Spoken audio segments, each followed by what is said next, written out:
What is pride? Pride is blinding. It is difficult to see pride in ourselves, and yet so easy to see it in others. Here are some examples of pride to help you evaluate how prideful you might be.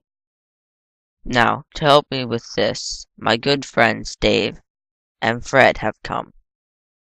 The first example is perfectionism.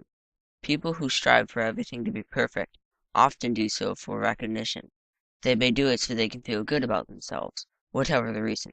The basic problem is making things that are less important more important.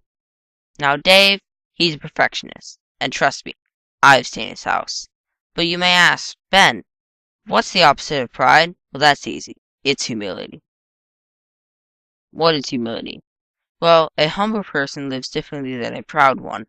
Life measures up in the area of humility. Now I had Dave and Fred each clean a table. Let's look at what they say about what they did. Look at Fred's table. It's not half as good as my table. My table is perfect.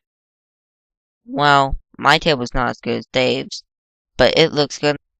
You see, what Fred did is like our example for humility, and that is quickness in admitting when you are wrong.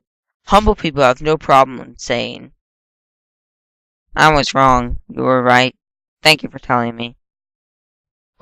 Now, another example of pride is talking too much. Proud people who talk too much often do it because they think what they have to say is more important than what others have to say. Huh, that's very blunt. Let's have Dave and Fred have a conversation. So, Fred, what was your week like?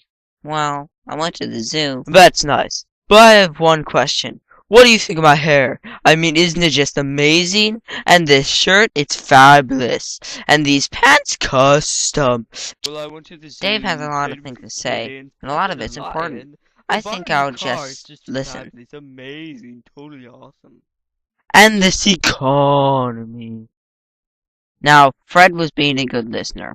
Humble people consider what others have to say as more important than what they have to say. Self is not their primary focus. Well, that's all. Can't think of any better way to end this, but... Radio Disney!